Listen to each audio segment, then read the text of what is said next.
தரவாளனே, என்னை தேற்றும் தெய்வமே, நீ நெருப்பாய் வருவீர், நீர் காற்றாய் வருவீர், நீர் அக்கினியாய் வருவீர், நீர் அன்பாக வருவீர், நீ நெருப்பாய் வருவீர், நீர் காற்றாய் வருவீர், நீர் அக்கினியாய் வருவீர், நீர் அன்பாக வருவீர்.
ஆண்டவருடைய பரிசுத்த நாமம் மகிமைப்படுவதாக. ஆண்டவராகிய இயேசு நாமத்தினாலே ஒரு விஷய கூட அன்பின் வாழ்த்துக்களை ஒவ்வொருவருக்கும் தெரிவித்துக் கொள்கிறேன். கர்த்தர் கடந்த நாட்களிலெல்லாம் நம்மை பாதுகாத்து ஆச்சரியமாக நடத்தினார். நாளில் இவ்வளவு நேரமாக நாம் ஆண்டவரை ஆராதித்தோம். தொடர்ந்து கொஞ்ச நேரம் ஆண்டவருடைய வார்த்தைகளை நாம் தியானிக்க போகிறோம். ஆண்டவருடைய வார்த்தைகளை நாம் தியானிக்க போகிறோம். நாம் பாடலில் கேட்டது போல பரிசுத்த ஆவியானவரை குறித்து நாம் சில காரியங்களை இந்த நாளிலே வேத வசனத்திலிருந்து நாம் தியானிக்க போகிறோம். நம்முடைய தியானத்துக்கு ஆதாரமாக முதலாவது ஒரு வசனத்தை வாசிக்கலாம். எபேசியர் 4வது அதிகாரம் 30வது வசனத்தை நாம் வாசிக்க கேட்போம். எபேசியர் 4:30. அன்றியும் நீங்கள் மீட்கப்படும் நாளுக்கென்று முத்திரையாக பெற்ற தேவனுடைய பரிசுத்த ஆவியை துக்கப்படுத்தாதிருங்கள். ஆமென். நீங்கள் மீட்கப்படும் நாளுக்கென்று முத்திரையாக பெற்ற தேவனுடைய பரிசுத்த ஆவியை துக்கப்படுத்தாதிருங்கள் என்று அப்போஸ்தலனாகிய பவுல் இந்த நிருபத்தில் எழுதியிருக்கிறார். இந்த வசனம் மிகவும் ஆழங்கள் நிறைந்த ஒரு வசனம். இதில் அநேக காரியங்கள் அடங்கியிருக்கிறது. நீங்கள் மீட்கப்படும் நாளுக்கென்று முத்திரையாக பெற்ற தேவனுடைய பரிசுத்த ஆவி என்று சொல்லப்பட்டிருக்கிறது. நம்மில் அநேகர் பரிசுத்தாவின் அபிஷேகத்தை பெற்றிருக்கிறோம். சிலர் பரிசுத்தாவின் அபிஷேகத்தை பெற்றுக்கொள்ளாமல் இருக்கிறோம். ஏன் அநேகர் பரிசுத்தாவின் அபிஷேகத்தை பெற்றுக்கொள்ளவில்லை என்றால், அப்படிப்பட்ட ஒரு வாஞ்சையும் தாகமும் இல்லாததுனால. வேதவசனத்தில் வாசிக்கிறோம், அவர் தாகமுள்ளவன் மேல் தண்ணீரை ஊற்றுகிறார் என்று. ஆகவே யார் தாகத்தோடு ஆண்டவர் நோக்கி கூப்பிடுகிறார்களோ, ஆண்டவர் நோக்கி கேட்கிறார்களோ, அவர்கள் மேலே நிச்சயமாக பரிசுத்த ஆவியானவர் ஊற்றப்படுகிறார். மாம்சமான யாவர் மேலும் என் ஆவியை ஊற்றுவேன் என்று ஆண்டவர் சொல்லியிருக்கிறார். ஆகவே இந்த கடைசி நாட்களிலே வாழ்ந்து கொண்டிருக்கிற நாம், நம்முடைய வாழ்க்கையில் எதை நாம் பெற்றிருக்கிறோமோ இல்லையோ, பரிசுத்த ஆவியின் அபிஷேகத்தை நாம் பெற்றுக்கொள்ள வேண்டும். அப்போஸ்தலர் நாட்களிலே ஆதியிலே நாம் வாசிக்கும் போது, அவர்கள் எல்லாரும் ஒருமனப்பட்டு இந்த மேல் வீட்டறையிலே கூடியிருக்கும் பொழுது, பெந்தேகோஸ்தே நாள் என்னும் நாள் வந்தபோது அவர்கள் மேலே பரிசுத்த ஆவியானவர் இறங்கி வந்தார் என்று நாம் வாசிக்கிறோம். அப்படிப்பட்ட ஒரு அனுபவத்தை இந்த நாளிலே ஒவ்வொருவரும் நாம் பெற்றுக்கொள்ள வேண்டியது அவசியமானது. சிலர் நினைக்கலாம், ஏன் இந்த பரிசுத்த ஆவியின் அபிஷேகத்தை பெற்றுக்கொள்ளாவிட்டால் என்ன? இந்த பரிசுத்த ஆவியின் அபிஷேகம் ஏதோ ஒரு பெந்தேகோஸ்தேக்காரர்களுக்கு தான், ஒரு குறிப்பிட்ட பிரிவுக்கு தான், அதிலெல்லாம் ஒரு பிரயோஜனம் இல்லை, அதை பெற்றுக்கொள்ளாவிட்டாலும் ஒன்றுமில்லை என்றெல்லாம் நாம் சிலர் நினைக்கலாம். ஆனால் பரிசுத்த ஆவியின் அபிஷேகம் வாழ்க்கையில் முக்கியம். பரிசுத்த ஆவியின் அபிஷேகம் பெறாவிட்டால் இந்த உலகத்தில் ஒரு மனிதன் வாழ்வதே வீணான காரியமாய் போய்விடும். நாம் அங்கே வசனத்தில் வாசித்தோம், மீட்கப்படும் நாளுக்கென்று முத்திரையாக பெற்ற தேவனுடைய பரிசுத்த ஆவி. பரிசுத்த ஆவி என்று சொல்வது மீட்கப்படும் நாளுக்காக முத்திரையாய் கொடுக்கப்பட்டது. முத்திரை, இந்த உலகத்தில் நாம் எல்லாவற்றிலும் ஒரு முத்திரை பார்க்கிறோம், ஒரு சீல். ஒரு சாதாரண ஒரு சின்ன ஒரு கடையில் ஒரு பொருள் வாங்கினா கூட அது வந்து டெலிவரி செக்ஷனில் போகும்போது அதில் நம்ம பே பண்ணியிருக்கிறோமா, பெய்டு அப்படிங்கிற அந்த சீல் இருந்தால் தான் அந்த பொருளை அவன் நமக்கு கொடுப்பான். சாதாரணமாக ஒரு சின்ன ஒரு கடையில் ஒரு சிறிய ஒரு காரியத்திற்கே ஒரு சீல் முக்கியமாக இருந்தால், பரலோக ராஜ்யத்துக்கு சீல் எவ்வளவு முக்கியம்? அதுதான் இது, முத்திரையாக பெற்ற பரிசுத்த ஆவி. இதே போல் நம்ம உலகத்தில் எல்லா காரியத்திலும் பார்க்குறோம். ஒரு கவர்மெண்ட் சம்பந்தமான ஒரு காரியத்தை நாம் செய்வதற்கு, ஒரு அதிகாரியை பார்ப்பதற்கு, ஒரு சர்டிஃபிகேட் வாங்குவதற்கு, அல்லது நம்ம ஐடி கார்டில் நிறைய வச்சுருக்கிறோம், அதில் நிறைய சீல் இருக்குது. அது என்னதான் இருந்தாலும் அந்த சீல் இல்லை அப்படின்னா, அந்த முத்திரை இல்லை அப்படின்னா அது செல்லுபடியாகாது. நாம் வச்சிருக்கிற பணம், வைத்திருக்கிறதான பணங்களில் கூட நாம் ரூபாய் நோட்டுகளில் பார்க்குறோம், அதில் எல்லாத்துலேயுமே அந்த முத்திரை இருக்கிறது, அதுதான் மெயின். ஆகவே நம்முடைய வாழ்க்கையில் முத்திரை இல்லைன்னு சொன்னால் அந்த பணம் வந்து நிச்சயமாக செல்லுபடியாகாது. அதே போல தான் நான் முத்திரை இல்லை அப்படின்னா நம்ம ஒரு டூப்ளிகேட் வாழ்க்கை வாழ்ந்துட்டு இருக்கிறோம். அது ஒரு நாள் நிச்சயமாக ஏமாற்றப்படும். இன்னைக்கு பாருங்கள், நிறைய கள்ள நோட்டுகள்லாம் இருக்குது. அது திடீர்னு சொல்லி கண்டுபிடிச்சிட்டா அதில் எந்த ஒரு வேல்யூவும் இல்லை, அதை அப்படியே கிழிச்சு தான் போடணும் தவிர அதனால் ஒரு பிரயோஜனம் கிடையாது. அதே நோட்டு அந்த ஒரிஜினல் சீலோடு இருந்துச்சு அப்படின்னா, முத்திரை அதில் இருந்துச்சுன்னா அதுக்கு மதிப்பு வேறு. முத்திரை இல்லாத நோட்டுக்கு எந்த மதிப்பும் கிடையாது, அதை கிழிச்சு குப்பையில் தான் போடணும். அதே போல தான் நாம் நினைத்து கொண்டிருக்கிறோம், நாம் பரலோகம் போய்விடலாம், நாம் என்றெல்லாம் சில நினைத்து கொண்டிருக்கிறோம். ஆனால் பரிசுத்தாவின் அபிஷேகத்தை பெற்றுக்கொள்ளாமல் நாம் பரலோகம் போகவே முடியாது என்று மிக தெளிவாக வேதம் நமக்கு பல இடங்களிலே சொல்லியிருக்கிறது. நாம் வாசித்த இந்த இடத்திலும் அதான் சொல்லப்பட்டிருக்கிறது, நீங்கள் மீட்கப்படும் நாளுக்கென்று முத்திரையாக பெற்ற பரிசுத்த ஆவி. ஒரு நாள் நாம் எல்லாரும் மீட்கப்பட்டு பரலோக ராஜ்யத்துக்குள்ளே நுழைய போகிறோம். அப்படி நாம் அந்த பரலோக ராஜ்யத்துக்குள்ளே தேவனோடு வாழுகிற ஒரு வாழ்க்கையை நாம் பெற்றுக்கொள்ள வேண்டுமானால் இந்த உலகத்திலே நாம் முத்திரை போடப்பட்டவர்களாக இருக்க வேண்டும். பரிசுத்த ஆவி என்கிறதான முத்திரை நமக்கு இருந்தாதான் நாம் மீட்கப்படும் நாளிலே மீட்கப்படுவோம். நன்றாக நாம் புரிந்து கொள்ள வேண்டும். ஆகவே இந்த முத்திரை இந்த உலக பிரகாரமான காரியங்களுக்கே எவ்வளவோ அது அவசியம் என்று சொன்னால், பரலோகத்திலே மிக மிக அவசியம். முத்திரை இல்லாமல் யாரும் பரலோகத்திலே போக முடியாது. அந்த முத்திரை தான் பரிசுத்த ஆவியானவர். ஆகவே நீங்கள் மீட்கப்படும் நாளுக்கென்று முத்திரையாக பெற்ற பரிசுத்த ஆவி, அந்த பரிசுத்த ஆவியை முத்திரையாக நாம் பெற்றிருக்கிறோமா? இந்த முக்கியமான காரியம் அதுதான். எவ்வளோ நாள் வேணாலும் கிறிஸ்தவ வாழ்க்கை வாழ்ந்திருக்கலாம். நீங்கள் நல்ல பைபிள் வாசிக்கலாம், நல்ல பாடலாம், நல்ல ஆண்டவரை ஆராதிக்கலாம், ஒழுங்காக ஆலயத்தில் சென்று ஆண்டவர் மகிமைப்படுத்தலாம், ஆண்டவருக்காக நிறைய காணிக்கைகளை கொடுக்கலாம், ஆண்டவருடைய சமூகத்தில் அவருக்காக நிறைய வேலைகளை நீங்கள் செய்யலாம், எல்லாம் செய்யலாம். நிறைய ஒழுங்கான காரியங்கள் உங்கள் வாழ்க்கையில் இருக்கலாம், நிறைய நேர்மையான குணங்கள் உங்களுக்கு இருக்கலாம். ஆனால் பரிசுத்த ஆவியின் அந்த அபிஷேகம் இல்லை என்றால் நாம் முத்திரை போடாதவர்கள் என்று தான் வேதம் சொல்லுகிறது. முத்திரை இல்லாத யாரும் பரலோக ராஜ்யத்திலே போக முடியாது. ஆகவே இந்த உலக வாழ்க்கையிலே இந்த ஓட்டத்தை முடிக்கும் முன்பாக நம்முடைய வாழ்க்கையில் நிச்சயமாக பரிசுத்த ஆவியின் முத்திரை நமக்கு தேவை. இந்த பரிசுத்த ஆவியை முத்திரையாக தேவன் வைத்திருக்கிறார். பரிசுத்த ஆவியின் அபிஷேகத்தை பெற்றுக்கொள்ளாத எவரும் அன்று மீட்கப்பட முடியாது என்று வேதம் தெளிவாக சொல்லுகிறது. ஆகவே மீட்பின் நாளிலே வெட்கப்படாமல் இருக்கும்படிக்காக, மீட்பின் நாளிலே பயப்படாமல் இருக்கும்படிக்காக பரிசுத்த ஆவியின் அபிஷேகத்தை நாம் எல்லாரும் பெற்றுக்கொள்ள வேண்டும். இரண்டாவதாக இந்த வசனத்தில் என்ன சொல்லப்பட்டிருக்கிறது? முத்திரையாக பெற்ற தேவனுடைய பரிசுத்த ஆவியை துக்கப்படுத்தாதிருங்கள்.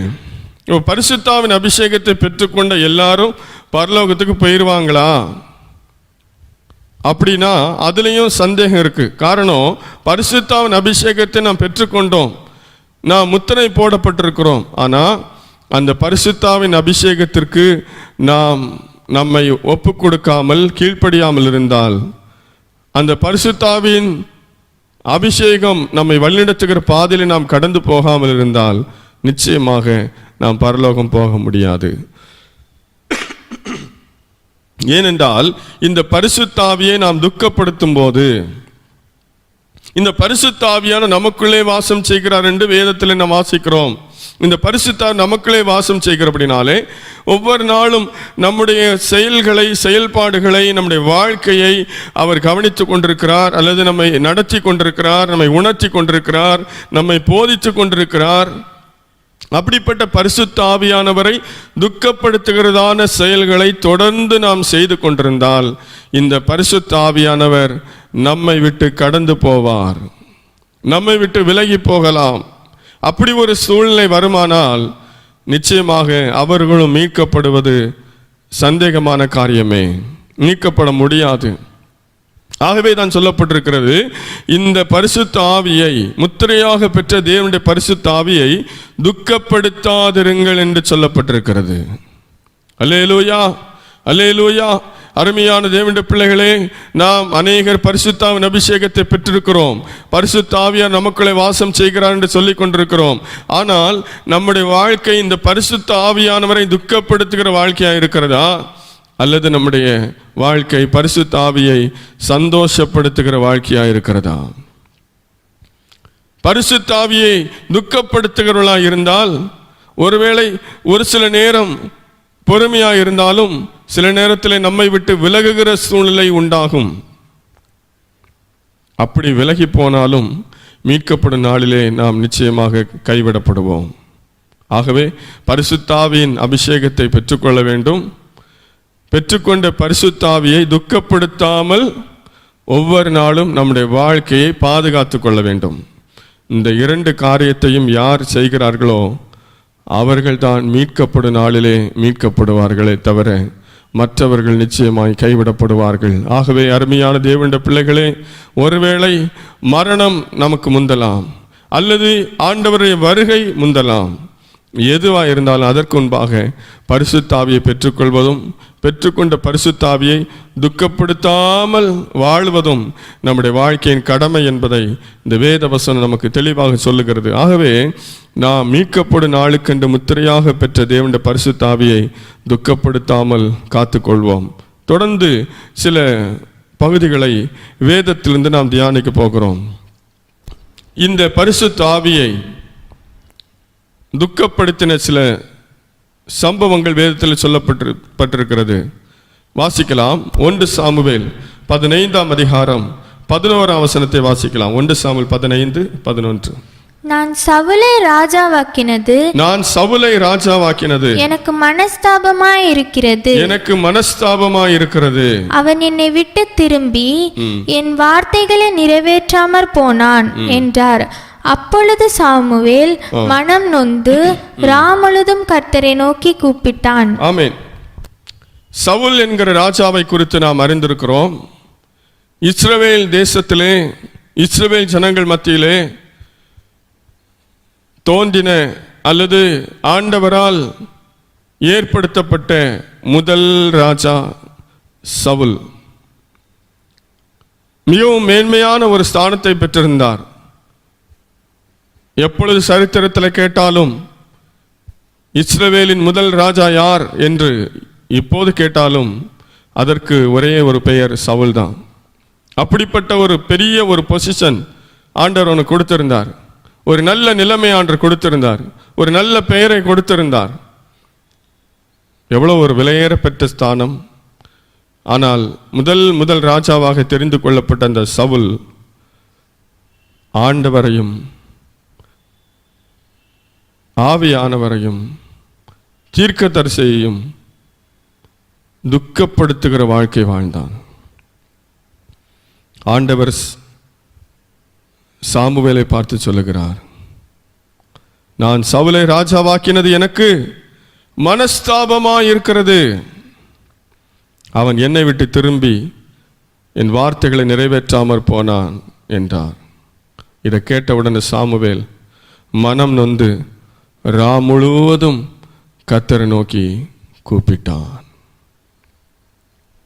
அருமையான தேவனுடைய பிள்ளைகளே, முதல் ராஜா, அபிஷேகம் பண்ணப்பட்டவன், பரிசுத்த ஆவி அவனிடத்தில் இருந்தது என்று வேதத்தில் வாசிக்கிறோம். அப்படிப்பட்ட அந்த ராஜா ஆண்டவரை துக்கப்படுத்தினான். என்ன செய்தான்?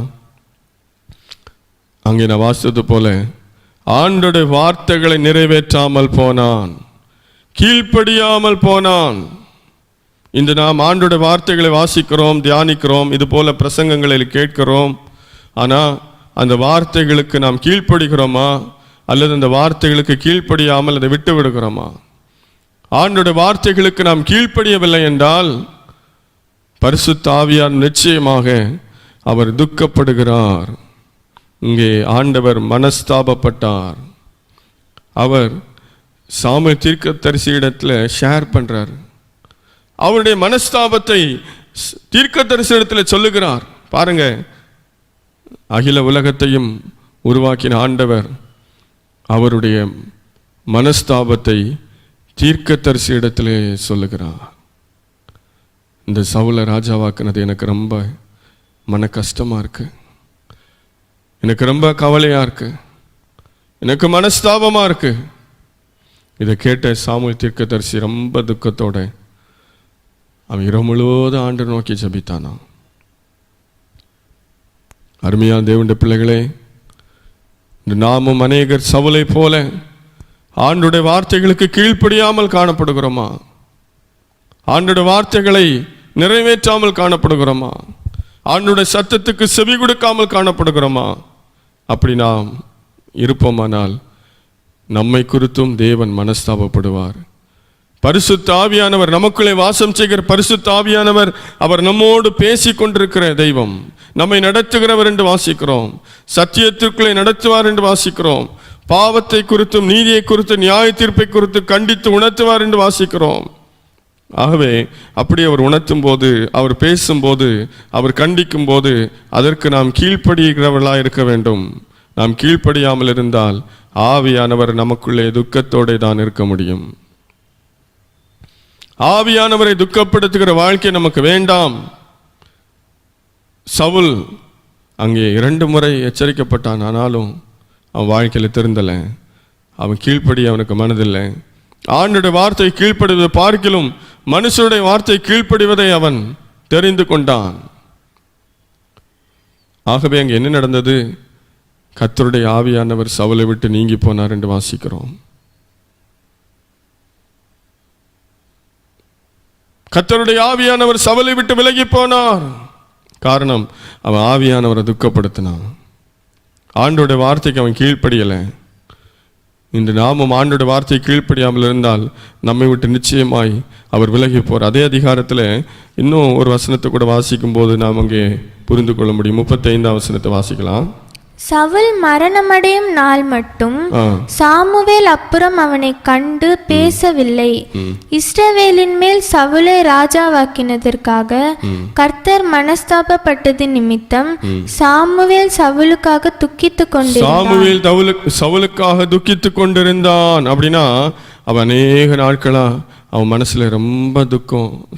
சாமுவேல் தீர்க்கதரிசியுடைய உள்ளத்துல ஆண்டவர் மனஸ்தாபப்பட்டுட்டாரே, ஆண்டவரை வேதனைப்படுத்திட்டானே, ஆண்டவரை நோக பண்ணினானே என்று சொல்லி இவன் ரொம்ப துக்கத்தோடே ரொம்ப நாளா இருந்தானா. அருமையான தேவனுடைய பிள்ளைகளே, இந்த சவுல் ராஜாவுடைய வாழ்க்கை தீர்க்கதரிசிக்கும் தேவனுக்கும் பரிசுத்த ஆவிக்கும் துக்கமாய் மாறினது. கீழ்ப்படியாமை. இன்னும் வேதத்திலே ஆண்டவர் மனஸ்தாபப்பட்ட பல இடங்கள் உண்டு. அதில் ஒரு இடத்தை நான் உங்களுக்கு சுட்டி காட்ட விரும்புகிறேன். ஆதியாகமம் 6ஆம் அதிகாரம் 6வது வசனத்தை வாசிங்க. ஆதியாகமம் 6:6. தாம் பூமியிலே மனுஷனை உண்டாக்கினதற்காக கர்த்தர் மனஸ்தாபப்பட்டார். அது அவர் இருதயத்துக்கு விசனமாயிருந்தது. அருமையான தேவனுடைய பிள்ளைகளை பாருங்க, ஆண்டவர் மனஸ்தாபப்பட்டாராம். எதுக்காக? மனுஷனை உருவாக்கினதற்காக. பறவைகளை உருவாக்கினதற்காக மனஸ்தாபப்படல, மிருகங்களை உருவாக்கினதற்காக மனஸ்தாபப்படல, சந்திரன் சூரியன் நட்சத்திரங்களை உருவாக்கினதற்காக மனஸ்தாபப்படல. அவருடைய சிருஷ்டிப்புகளிலே மனிதனை உருவாக்கினதற்காக, மனிதனை சிருஷ்டித்ததற்காக கர்த்தர் மனஸ்தாபப்பட்டார்.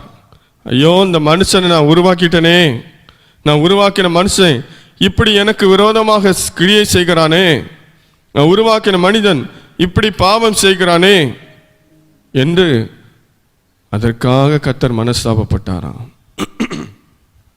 அருமையான தேவனுடைய பிள்ளைகளே, அந்த நாட்களிலே, நோவாவின் நாட்களிலே வாழ்ந்த அத்தனை ஜனங்களும் ஆண்டவரை மனஸ்தாபப்படுத்தினார்கள், ஆண்டவரை வேதனைப்படுத்தினார்கள். ஆனால் அந்த நோவா என்கிற மனுஷன் மட்டும் ஆண்டவருக்கு கீழ்ப்படிந்து ஆண்டவருக்கு பிரியமானதை செய்து கொண்டிருந்தான். சவுல் ராஜா செய்த தவறு என்ன? கீழ்ப்படியாமை. இன்னைக்கு கீழ்ப்படியாம தான் பெரிய ஒரு பாவம். ஆதியில நடந்ததும் அதுதான், ஏதேன் தோட்டத்தில் நடந்தது என்னதுதான், கீழ்ப்படியாமை என்கிற பாவம். ஆண்டவர் சொன்னார், இந்த தோட்டத்தின் நடுவில் இருக்கிற நன்மை தீமை அறியத்தக்க விருட்சத்தின் கனியை நீ பறித்து புசிக்க வேண்டாம் என்று சொன்னான். அதை அவன் செஞ்சான். ஆண்டவர் செய்யாதன்னு சொன்னதை செஞ்சான். அதுதான் பாவம். ஆகவே அங்கே தேவ பிரசன்னத்தை விட்டு அவர்கள் துரத்தி விடப்பட்டார்கள். ஆதியாகமம் 6ஆம் அதிகாரத்தில் நோவாவின் காலத்தில் வரும்போது அங்கே என்ன நடந்தது? எல்லா மனுஷருமே ஆண்டவரை மனஸ்தாபப்படுத்தினார்கள், துக்கப்படுத்தினார்கள். ஆனால் நோவா மாத்திரம் ஆண்டவருக்கு கீழ்ப்படிந்து நடந்தான். அவனுடைய கீழ்ப்படிதலை குறித்து வாசிக்கும் போது 6ஆம் அதிகாரம் 22ஆம் வசனத்தை வாசிக்கலாம். ஆதியாகமம் 6ஆம் அதிகாரம் 22ஆம் வசனத்தை வாசிக்கும் போது நோவாவுடைய கீழ்ப்படிதல் அங்கே சொல்லப்பட்டிருக்கிறது. நோவா அப்படியே செய்தான். தேவன் தனக்கு கட்டளையிட்டபடியெல்லாம் அவன் செய்து முடித்தான். இவ்வளோ ஒரு பேழையை உருவாக்குறது எவ்வளவு ஒரு கடினமான காரியம். கட்டளையிட்டபடியெல்லாம் செய்து முடித்தான், அப்படியே செய்தான். இன்னைக்கு ஆண்டவர் சொல்ற வார்த்தைக்கு சில நேரம் நம்ம என்ன செய்யறோம்? கொஞ்சம் அட்ஜஸ்ட் பண்ணிக்கிறோம். நமக்கு ஏற்ற விதத்தில் சில வசனங்கள் எல்லாம் நம்ம மாற்றிக்கிறோம். நமக்கு ஏற்ற விதத்திலே அதை அட்ஜஸ்ட் பண்ணிக்கிறோம். அப்படி இல்லை, ஆண்டவர் சொன்னபடியே நாம் செய்ய வேண்டும். காலம் மாறி போச்சு ஆண்டவரே, இப்போ ரொம்ப நாகரிகமான காலத்தில் நாங்கள் வாழ்ந்துட்டு இருக்கிறோம், அதனால இது பழைய காலத்தில் எழுதின பைபிள் அப்படின்னு சொல்லி நிறைய பேர் இன்னைக்கு தங்கள் மனம் போல சத்தியங்களை மாற்ற ஆரம்பித்து விட்டார்கள். காலத்துக்கேற்ப சத்தியம் மாறிவிட்டது. காலத்துக்கேற்ப பைபிளையும் மாற்றுறதுக்கு எல்லாரும் துடிச்சிட்டு இருக்காங்க. இன்னைக்கு இல்லை, காலங்கள் மாறினாலும் கர்த்தருடைய வார்த்தை ஒரு நாளும் மாறுவதில்லை. எல்லா காலத்துக்கும் ஏற்ற சத்தியத்தை தான் ஆண்டவர் பைபிளை எழுதியிருக்கிறார். காலம் மாறுவதால் கர்த்தர் மாறுவதில்லை, அவருடைய சத்தியம் மாறுவதில்லை, அவருடைய வார்த்தைகள் மாறுவதில்லை, அவருடைய உண்மையும் நேர்மையும் மாறுவதில்லை, அவருடைய வாக்குத்தத்தங்கள் மாறுவதில்லை. நாம் நம்மை ஏமாற்றி கொண்டிருக்க வேண்டாம். காலம் மாறிவிட்டது, நாம் ஒரு புதிய காலத்தில் இருக்கிறோம், நவீன காலத்தில் இருக்கிறோம், ஒரு விஞ்ஞான உலகத்தில் இருக்கிறோம். ஆகவே இந்த வசனம் எல்லாம் ஒத்து வராதுன்னு சொல்லி நீங்கள் நிறைய மாத்துறீங்களா, நிறைய அட்ஜஸ்ட் பண்ணுறீங்களா? நாம் நம்ம ஏமாற்றி கொண்டிருக்கிறோம். இல்லை அருமையான தேவனுடைய பிள்ளையே, அங்கே நோவாவை குறித்து சொல்லப்பட்டிருக்கிறது, அப்படியே செய்தான். ஆண்டோட வார்த்தை என்ன சொல்லுதோ அது அப்படியே செய்கிறவங்களுக்கு கூட தான் பரிசுத்த ஆவியானவர் இருப்பார். மாற்றி மாற்றி செஞ்சிட்டு இருந்தா பரிசுத்த ஆவியானவர் போயிடுவார். இங்கே சவுலுடைய வாழ்க்கையை பார்க்கும்போது அவன் கீழ்ப்படியாமை காண்பித்ததுனால பரிசுத்த ஆவியானவர் அவனை விட்டு விலகி போனார். பொல்லாத ஆவி அவனுக்குள்ளே வந்தது. ரொம்ப ஜாக்கிரதையா இருக்கணும் அருமையான தேவனுடைய பிள்ளைகளே. நான் சொன்னது போல முதலாவது பரிசுத்த ஆவியை நாம் பெற்றுக்கொள்ள வேண்டும். இரண்டாவது பரிசுத்த ஆவியை துக்கப்படுத்தாமல் காத்துக்கொள்ள வேண்டும். மூன்றாவது அந்த பரிசுத்த ஆவி போயிட்டாருன்னா அப்புறம் வர்றது அசுத்தாவி தான் வரும். அது நமக்கே தெரியாமல் வந்துடும். ஆகவே ரொம்ப போனா போட்டு நினைக்காதுங்க. போனா போட்டும் பழைய நிலைமையில் இருக்காது. பரிசுத்த ஆவி போயிட்டாருன்னா அசுத்தாவி கண்டிப்பாக உள்ள வந்துடும். ஆகவே ரொம்ப ஜாக்கிரதை. இந்த சவுலுடைய வாழ்க்கையை நீங்கள் பார்த்தீங்கன்னா, அவனுடைய நிலைமையை நீங்கள் பார்த்தீங்கன்னா ரொம்ப பரிதாபமான ஒரு நிலைமை. அவனுடைய முடிவு பரிதாபமான முடிவு. அவனுடைய வாழ்க்கையில் அவன் சரியான ஒரு ஓட்டம் அதற்கு பின்பாக அவன் ஓட முடியலை. அவன் பயந்தான், எல்லாவற்றுக்கும் பயந்தான், நடுநடுங்கினான், திகைத்தான். மரணம் கூட அவனுக்கு சரியா இல்லை. காரணம் பரிசுத்தாவி அவனை விட்டு விலகி அசுத்தாவி அவனுக்குள்ள வந்ததுனால. அருமையான தேவனுடைய பிள்ளைகளே, ஆகவே ரொம்ப ஜாக்கிரதையாக இருக்கணும். பரிசுத்தாவியை துக்கப்படுத்தக்கூடாது, பரிசுத்தாவியை துக்கப்படுத்தக்கூடாது, பரிசுத்தாவி துக்கப்படுற விதமாக வாழக்கூடாது. ஆண்டோட வார்த்தை கீழ்ப்படிங்க, சாக்கு போக்கு சொல்லாதுங்க. ஆண்டோட வார்த்தை கீழ்ப்படிஞ்சா பரிசுத்தார் உங்க கூட இருப்பார். நீங்க நிச்சயமா மீட்கப்படும் நாளிலே மீட்கப்படுவீர்கள். ஆகவே பரிசுத்தாவியை துக்கப்படுத்துகிற எந்த ஒரு காரியமும் நாம் செய்ய வேண்டாம். சவுல் என்ன சொன்னாலும் ஏட்டிக்கு போட்டியாக செய்வான். நோவா அப்படி இல்லை, ஆண்டவர் சொன்னபடியே செய்வான். இவன் ஆண்டவர்கிட்ட போய் ஆண்டவர் இது இப்படி போடலாம், இந்த பலகையை இப்படி போடலாம், இந்த ஆணியை எப்படி அடிக்கலாம், அப்படியெல்லாம் இல்லை. ஆண்டவர் என்ன சொன்னார் அப்படி தான் அவன் செஞ்சான். இவன் ஒரு ஐடியாலாம் பண்ணலை. இன்றைக்கி நம்ம நிறைய பேர் இப்படி தான், ஆண்டவர் ஒன்று சொல்வார், நம்ம ஒன்று செய்கிறோம், அதனால் வாழ்க்கையில் தோல்வி. இவன் இஷ்டத்துக்கு கப்பல் செஞ்சுருந்தா கப்பல் கவிழ்ந்திருக்கும். ஆண்டவர் சொன்ன மாதிரியே செஞ்சனால தான் அந்த கப்பல் அது 1 வருஷத்துக்கு மேலாக அங்கே தண்ணீரில் மிதந்து கொண்டிருந்தது. அருமையான தேவனுடைய பிள்ளைகளே, நாம் என்ன செய்து கொண்டிருக்கிறோம்? ஆண்டோட வார்த்தை கீழ்ப்படுகிறோமா? ஆண்டோட வார்த்தை கீழ்ப்படிந்தால் பரிசுத்த ஆவியானவர் சந்தோஷப்படுவார். கீழ்ப்படியாமல் காட்டினா பரிசுத்த ஆவியானவர் துக்கப்படுவார், நம்மை விட்டு கடந்து போவார். மீட்கப்படும் நாளிலே நாம் கைவிடப்படுவோம். ஆகவே பரிசுத்த ஆவியானவரை துக்கப்படுத்துகிற வாழ்க்கை நமக்கு வேண்டாம். கீழ்ப்படிஞ்சா ஆண்டவருக்கு சந்தோஷம்தான். 3 யோவான் 4ஆம் வசனத்தை வாசிக்கலாம். என் பிள்ளைகள் சத்தியத்திலே நடக்கிறார்கள் என்று நான் கேள்விப்படுகிற சந்தோஷத்திலும், என் பிள்ளைகள் சத்தியத்திலே நடக்கிறார்கள் என்று நான் கேள்விப்படுகிற சந்தோஷத்திலும் அதிகமான சந்தோஷம் எனக்கு இல்லை, அதிகமான சந்தோஷம் எனக்கு இல்லை. அல்லேலூயா, அல்லேலூயா. அருமையான தேவனுடைய பிள்ளைகளே, இங்கே என்ன சொல்லப்பட்டிருக்கிறது? இங்கே அப்போஸ்தலனுடைய உள்ளம் எப்போ சந்தோஷப்படுதான்? என் பிள்ளைகள் சத்தியத்தில் நடக்கிறார்கள். அல்லேலூயா. அப்போஸ்தலனுடைய உள்ளம் சந்தோஷப்படுதுன்னா ஆண்டோட உள்ளமும் சந்தோஷப்படும். அல்லேலூயா. ஆவியானவர் உள்ளமும் சந்தோஷப்படும். ஆகவே நாம் கீழ்ப்படியும் போது ஆவியானவர் சந்தோஷப்படுகிறார். நாம் சத்தியத்தில் நடக்கும்போது ஆவியானவர் சந்தோஷப்படுகிறார். ஆவியானவர் குறித்து அப்படித்தானே சொல்லியிருக்குது. ஆண்டவர் இயேசு கிறிஸ்து என்ன சொன்னார்? அவர் சகல சத்தியத்திற்குள்ளும் உங்களை நடத்துவார். ஆகவே சத்தியத்துக்கு கீழ்ப்படிந்து நடக்கும்போது ஆவியானவர் சந்தோஷப்படுவார். கீழ்ப்படியாமல் நடக்கும்போது ஆவியானவர் துக்கப்படுவார். இந்த ஆவியானவரை சந்தோஷப்படுத்துகிறோமா, ஆவியானவரை நான் துக்கப்படுத்துகிறோமா என்பதை நமக்குள்ளே நாமே கேட்டுக்கொள்வோம். ஆவியானவரை சந்தோஷப்படுத்துகிற வாழ்க்கையை நாம் வாழுவோம். இன்னும் வேதத்தில் வெளிப்படுத்தின விசேஷத்தை வாசிக்கும் போது அதில் ஆவியானவர் சபைகளுக்கு சொல்லுகிற காரியங்களை நாம் பார்க்க முடியும்.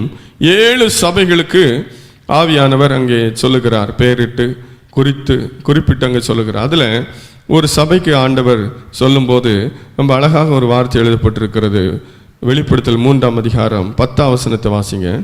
என் பொறுமையை குறித்து சொல்லிய வசனத்தை நீ காத்து கொண்டபடியினால் பூமியில் குடியிருக்கிறவர்களை சோதிக்கும்படியாக பூச்சக்கரத்தின் மேலெங்கும் வரப்போகிற சோதனை காலத்திற்கு தப்பும்படி நானும் உன்னை காப்பேன். நீ காத்து கொண்டபடியால் நானும் உன்னை காப்பேன். ஆண்டவர் எவ்வளவு அழகா அந்த வார்த்தை சொல்லியிருக்கேன். பொறுமை குறித்து சொல்லிய வசனத்தை நீ காத்து கொண்டபடியால் நானும் உன்னை காப்பேன். ஆண்டோட வார்த்தையை நாம் காத்துக்கொண்டால் அவர் நம்மை காப்பார். இங்கே பிலதெல்பியா சபைக்கு ஆண்டவர் சொல்லுகிறது தான் நாம் வாசித்தோம். பிலதெல்பியா சபை ஆண்டவரால் மெச்சிக்கொள்ளப்பட்ட ஒரு சபை. இந்த சபை குறித்து ஆண்டவர் மிகவும் சந்தோஷப்பட்டார். அவர் சொன்னார், நீ என் வார்த்தையை காத்து கொண்டபடினால நானும் உன்னை காத்துக்கொள்வேன். அப்படிதான் இருக்கணும். ஆவியானவர் அப்படிதான் நம்மை குறித்து பேச வேண்டும். ஆனால் மற்ற சபைகளில் நம்ம பார்க்கும்போது ஒவ்வொரு சபைக்கும் பல எச்சரிப்புகளை ஆண்டவர் கொடுத்திருக்கிறார். சில கண்டிப்பான காரியங்களை சொல்லியிருக்கிறார். ஆம், ஆவியானவர் துக்கப்படுத்தும் போது அவர் நம்மை கண்டிப்பார், எச்சரிப்பார். ஆனால் எவ்வளவு நாள் தான் எச்சரிப்பார், எவ்வளவு நாள் தான் கண்டிப்பார்? அவரால் முடிந்த வரைக்கும் அவர் நமக்கு எச்சரிப்பையும் கண்டிப்பையும் ஆலோசனையும் தருவார். நாம் தொடர்ந்து கீழ்ப்படியாமலே இருக்கும்போது நம்மகிட்ட இருந்து பிரயோஜனம் இல்லை, அதனால் அவர் விலகி போவார். ஆதியிலே நான் வாசித்தது போல 6ஆம் அதிகாரம் 6ஆம் வசனத்திலே கர்த்தர் மனஸ்தாபப்பட்டார். ஆகவே பூமி முழுவதும் அழிக்கப்பட்டது. சவுலை குறித்து மனஸ்தாபப்பட்டார். சவுல் திருந்தவே இல்லை. ஆகவே சவுலை விட்டு விலகி போனார். இன்னும் நாம் வேதத்தில் வாசிக்கும் போது தாவீதை குறித்து வாசிக்கிறோம். 2வது ராஜா, இஸ்ரவேல் தேசத்தில் தோன்றின 2வது ராஜா யாரு? தாவீது. 51ஆம் சங்கீதத்தில் 11ஆம் வசனத்தை வாசிங்க. உமது சமூகத்தை விட்டு என்னை தள்ளாமலும் உமது பரிசுத்த ஆவியை என்னிடத்தில் இருந்து எடுத்துக்கொள்ளாமலும் இரும்.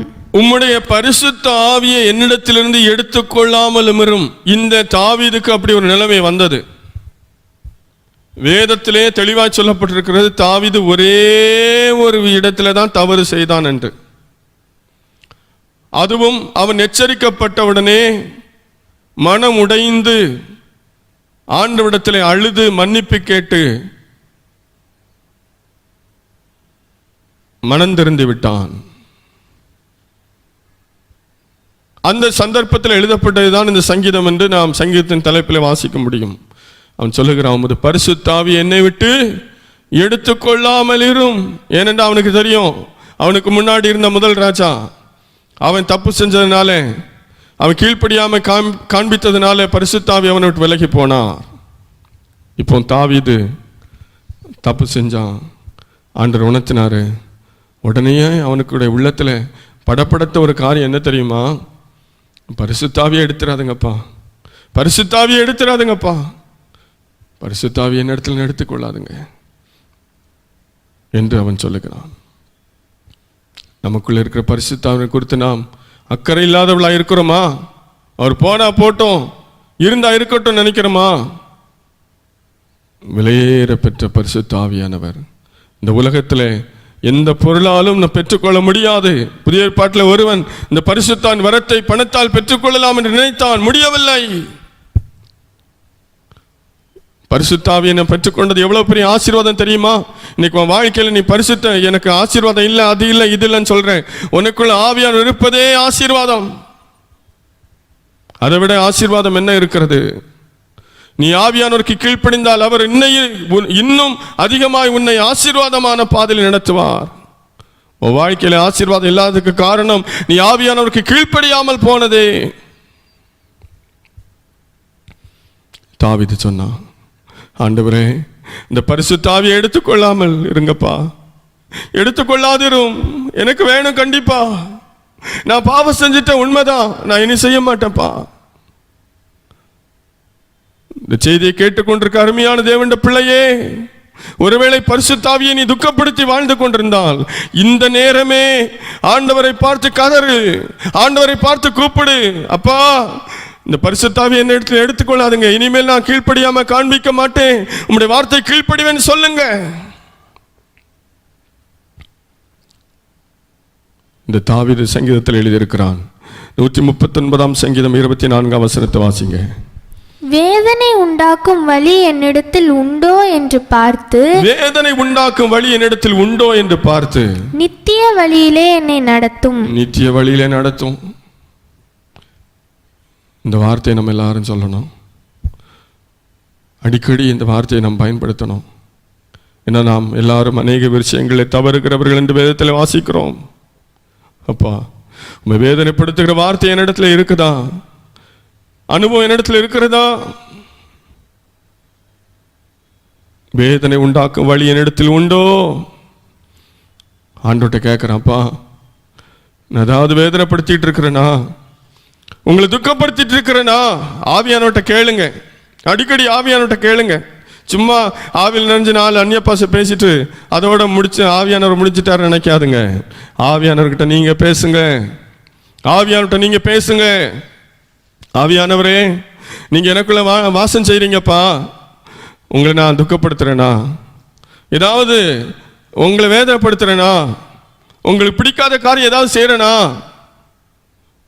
சொல்லுங்கப்பா. நான் அப்படி செய்ய மாட்டேன், நான் அப்படி செய்யக்கூடாது. ஆவியானவர் கூட பேசுங்க. ஆவியானவர் சொல்வார், ஒருவேளை நான் தவறு செய்து கொண்டு நான் சொல்லுவார், ஆமா நீ இந்த காரியத்தில் தவறு பண்ற, இந்த விஷயத்தில் நீ தப்பு பண்ணியிருக்கிறேன், நீ இதை இப்படி செய்யாதன்னு சொல்லுவார். ஆவியானவர் பேசுவார். தாவீது ஆவியின் அபிஷேகத்தை பெற்றிருந்தான். அவன் ஆண்டவர் கூட பேசிட்டு இருந்தான். வேதனை உண்டாக்க வழி என்னிடத்தில் உண்டோ என்று பார்த்து நித்திய வழியில் நடத்துங்க. நான் உமக்கு வேதனைப்படுத்தக்கூடாது, உங்களை நான் வேதனைப்படுத்தக்கூடாது. அப்படி ஒரு கரிசனையோடு வாழணும். ஏனோ தோணன்னு வாழாதுங்க. கடைசி நாட்களில் வந்திருக்கிறோம். ஏனோ தோணன்னு வாழ வேண்டாம். நம்முடைய ஆவிக்குரிய ஜீவத்தை குறித்து ஒரு அக்கறையோடு வாழ்வோம். இந்த உலகத்தில் நாம் எதையும் கொண்டு போக போறதில்லை. நாம் எப்படியாகிலும் மீட்கப்படும் நாளிலே மீட்கப்பட வேண்டும், எப்படியாகிலும் பரலோகத்தை சுதந்தரிக்க வேண்டும். அதுதான் முக்கியம். 3வது ஒரு ராஜா, முழு இஸ்ரேல் தேசத்தை ஆளுகை செய்த 3 ராஜா தான். அதுக்கு பிறகு ராஜ்யம் 2ஆய் பிரிந்தது. முதல் ராஜா சவுல், 2வது ராஜா தாவீது, 3வது ராஜாவை குறித்து வாசிப்போம். 1 ராஜாக்கள் 11ஆம் அதிகாரம் 9வது வசனத்தை வாசிங்க. ஆகையால் இஸ்ரவேலின் தேவனாகிய கர்த்தர் சாலமோனுக்கு 2 விசை தரிசனமாகி அந்நிய தேவர்களை பின்பற்ற வேண்டாம் என்று கட்டளையிட்டிருந்தும் அவன் கர்த்தரை விட்டு தன் இருதயத்தை திருப்பி அவர் கற்பித்ததை கை கொள்ளாமற் போனதினால் கர்த்தர் அவன் மேல் கோபமானார். இங்கே 3வது ஒரு ராஜா இருந்தான்.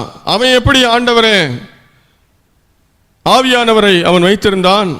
ஏனென்றால் அன்று இன்றை போல அந்த அபிஷேகம் எல்லாருக்கும் கிடையாது. இன்னைக்கு பரிசுத்தாவின் அபிஷேகம் எல்லாருக்கும் ஆண்டவர் கொடுத்திருக்கிறார். யார் தாகமுள்ளவனோ அவன் மேல் தண்ணீர் ஊற்றப்படுகிறது. ஆனால் அன்னைக்கு அப்படி இல்லை. ராஜாக்கள், நியாயாதிபதிகள், தீர்க்கதரிசிகள், ஆசாரியர்கள் போன்ற முக்கியமானவர்களுக்கு தான் அந்த அபிஷேகம் கிடைக்கும். ஆகவே சாலமோனுக்கு இந்த அபிஷேகம் இருந்தது. ஆண்டவர் அவன் கூட பேசினாராம். 2 முறை பேசினாராம். ஆனால் அவன் கீழ்ப்படியவே இல்லையா. ஆனால் அந்த சாலமோனுடைய ஆரம்ப நாட்கள் நீங்கள் பார்த்தீங்கன்னா கர்த்தர் சாலமோனை ரொம்ப நேசிச்சாருன்னு வாசிக்கிறோம்.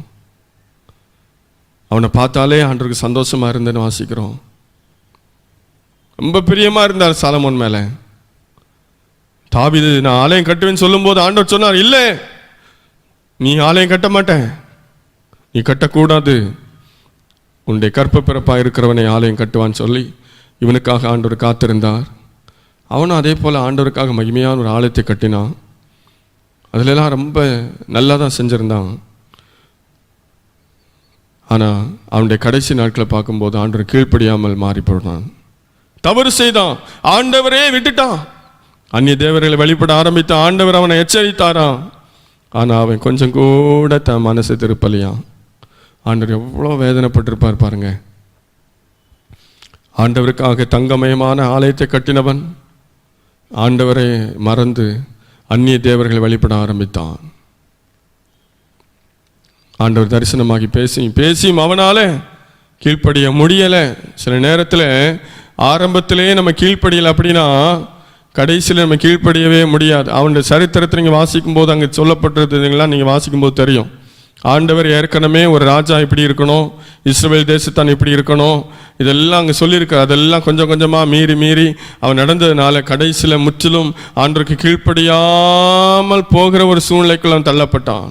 இன்னைக்கு நம்ம அப்படிதான், முதல்ல சின்ன சின்ன காரியங்களுக்கெல்லாம் கீழ்ப்படியாமல் காண்பித்து கடைசியில் அதுலேருந்து நம்மளால் வெளியே வர முடியாது. நாம் செய்கிற தப்புன்னு தெரிஞ்சாலும் வெளியே வர முடியாமல் போயிடும். ஆகவே சின்ன காரியம் தானே, ஒரு சின்ன விஷயம் தானே, இதுதானே அப்படி நினைக்காதுங்க. ஆண்டவருக்கு கீழ்ப்படிங்க.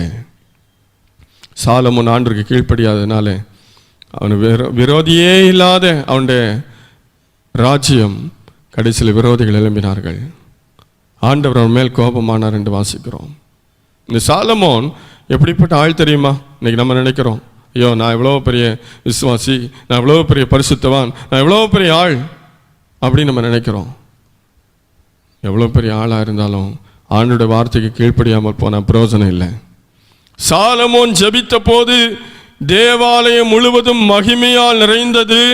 அந்த நிறைந்த மகிமையின் அந்த மேகத்து நிமித்தமாய் ஆசாரியர்களும் உள்ளே செல்ல முடியாத அளவுக்கு மகிமையின் மேகம் அந்த தேவாலயத்தை நிரப்பிற்று.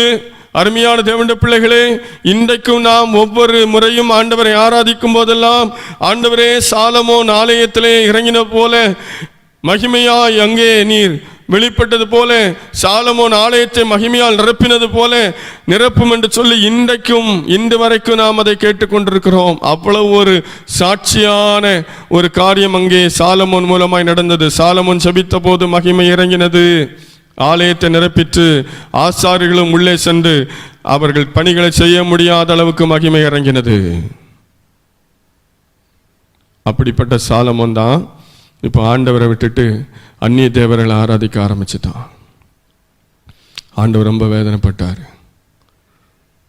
உடனே அவனை தண்டிக்கல, உடனே அவனை ரிஜெக்ட் பண்ணல.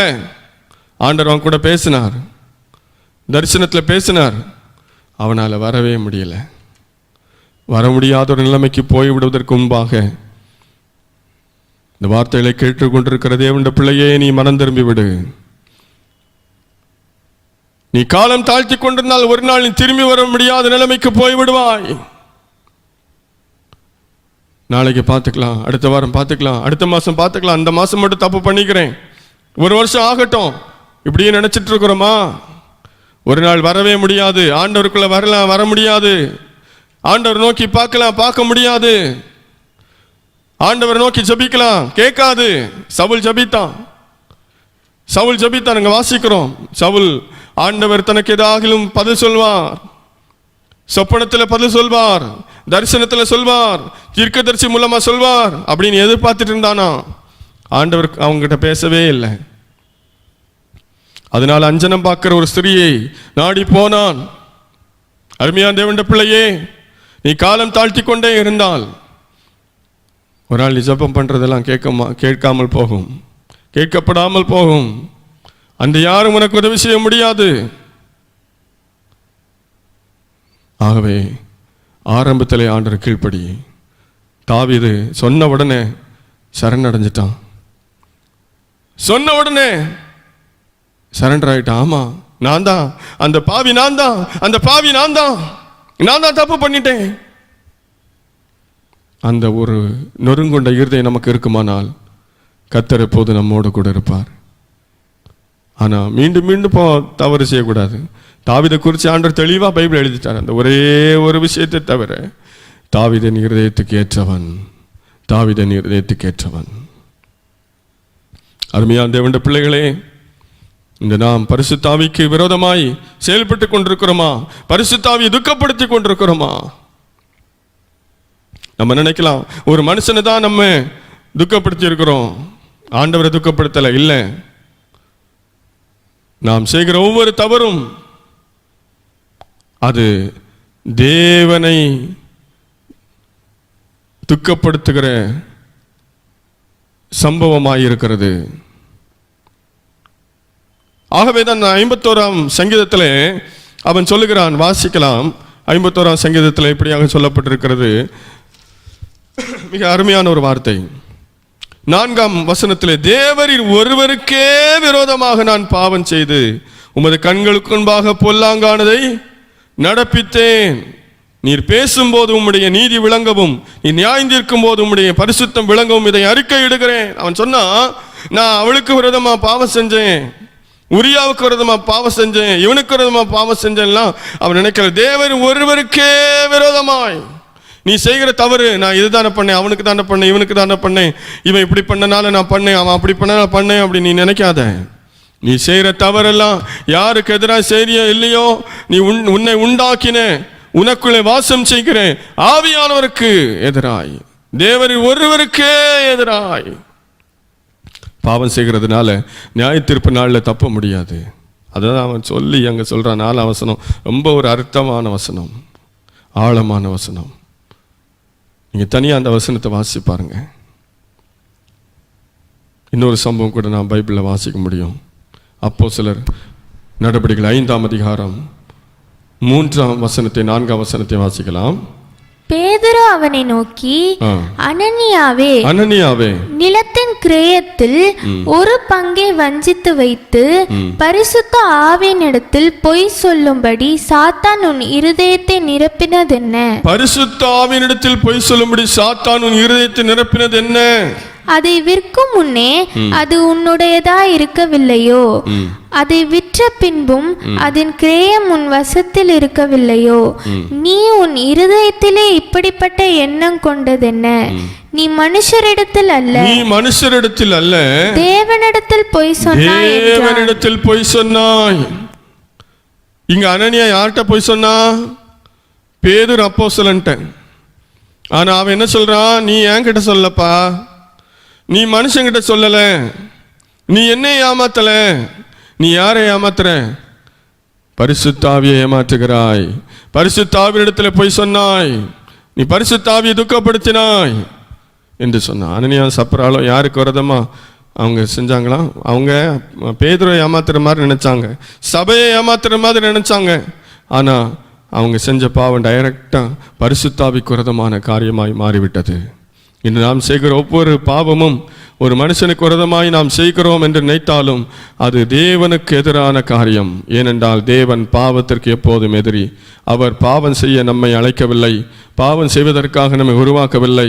பரிசுத்தமாய் வாழ வேண்டும் என்று தான் நம்மை அழைத்திருக்கிறார், பரிசுத்தமாய் வாழ வேண்டும் என்று தான் நம்மை ரட்சித்திருக்கிறார், பரிசுத்தமாய் வாழ வேண்டும் என்பதுதான் நம்மை அபிஷேகித்திருக்கிறார். ஆகவே பரிசுத்த ஆவியை நாம் துக்கப்படுத்தவே வேண்டாம். நமக்குள்ளே மகிமையான ஆவியானவர். இன்னைக்கு பாருங்க, எத்தனை பேர் கேட்டு கூட கிடைக்கல, எத்தனை பேர் கிடைக்கல. நமக்கு அந்த அபிஷேகம் கிடைச்சிருக்குதா? இவ்வளோ ஆச்சரியமான காரியம். அது பெரிய ஒரு விசேஷமான காரியம், அது பெரிய ஒரு கிஃப்ட், அது பெரிய ஒரு ஈவு. அதை நம்ம துக்கப்படுத்தக்கூடாது. ஆவியான அணுக்கள் இருக்கிறாருங்கிற உணர்வு எப்போது இருக்கணும்.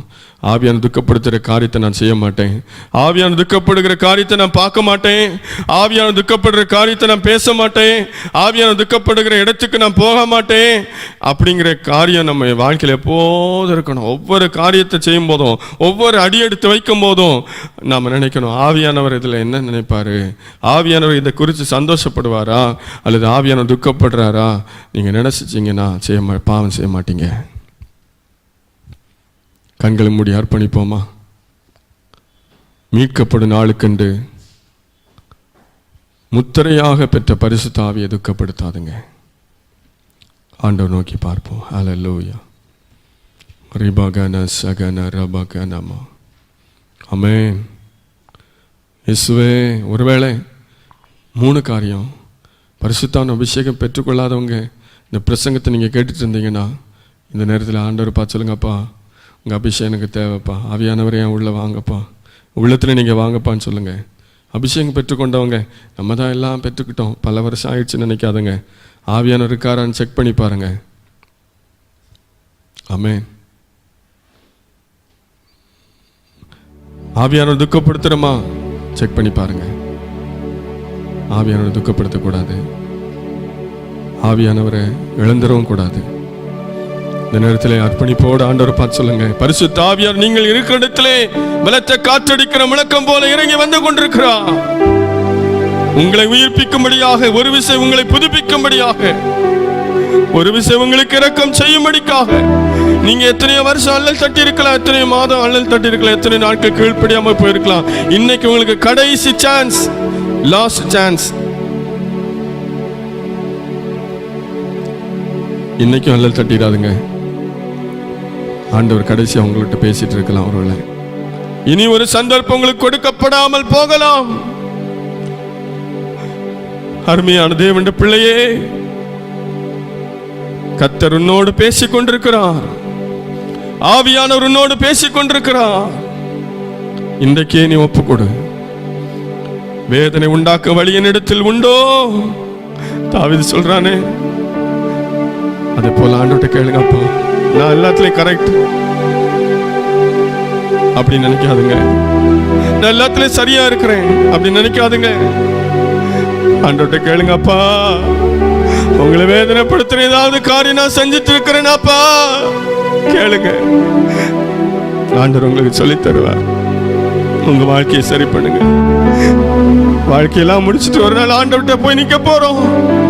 இந்த பூமியிலே பிறந்து வாழ்ந்த அத்தனை மனிதனும் ஒரு நாள் ஆண்டவருக்கு முன்பாக நிற்க வேண்டும்.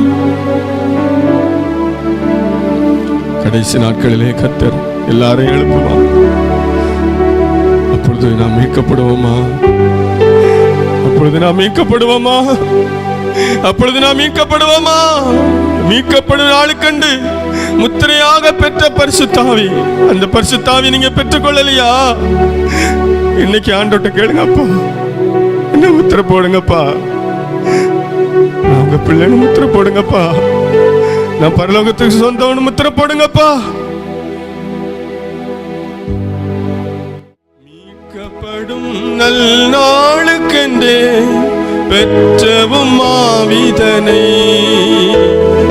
மீட்கப்படும் நல் நாளுக்கென்றே பெற்றவும் ஆவிதனை, துக்கப்படுத்தா பாதுகாத்து தூய வழியில் நடந்திட, துக்கப்படுத்தா பாதுகாத்து தூய வழியில் நடந்திட, அனுப்பும் தேவாவும் ஆவியினை அடியார் மீதேயு வேளையிலே. ஆமென்.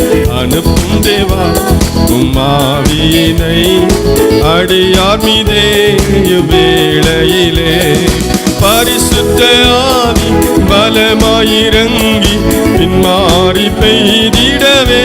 எல்லாரும் வாஞ்சையோடு பாடுவோம். பரிசுத்த ஆவி பலமாயிரங்கி பின்மாறி பெய்திடவே,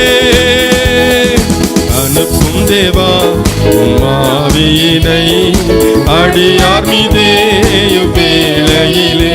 ஆமென். அனுப்பும் தேவாவும் ஆவியினை அடியார் மீதே வேளையிலே, பெந்தெகோஸ்தே நாளில் சீஷர்கள் மேல் பலத்த காற்றாய் வந்தீர். ஆமென். பெந்தெகோஸ்தே நாளில் சீஷர்கள் மேல் பலத்த காற்றாய் வந்தீர். பலவீனர் எம் உள்ளத்திலும் தேவ பலனை பெற்றிடவே, பலவீனர் எம் உள்ளத்திலும் தேவ பலனை பெற்றிடவே, அனுப்பும் தேவா ஆவியினை. ஆமென். ஆமென். அடியார் மீதே இவ்வேளையிலே அனுப்பும் தேவாவும் ஆவியினை. அடியார் மீதே வேளையிலே பரிசுத்த ஆவி பலமாயிரங்கி பின்மாறி பெய்திடவே. பரிசுத்த ஆவி பலமாயிரங்கி பின்மாறி பெய்திடவே. அனுப்பும் தேவா மாவியினை அடியார் மீதே வேளையிலே. ஆமென். அனுப்பும் தேவாவும் ஆவியினை அடியார் மீதே வேளையிலே. சுட்டரிக்கும் தேவ அக்கினியே சுத்திகரியும் எம்மை. சுட்டரிக்கும் தேவ அக்கினியே சுத்திகரியும் எம்மை. குற்றம் குறைகள் கரைகளை முற்றும் நீக்கி சுத்தம் செய்ய. குற்றம் குறைகள் கரைகளை முற்றும் நீக்கி சுத்தம் செய்ய அனுப்பும் தேவா ஆவியினை. ஆமென். அடியார் மீதே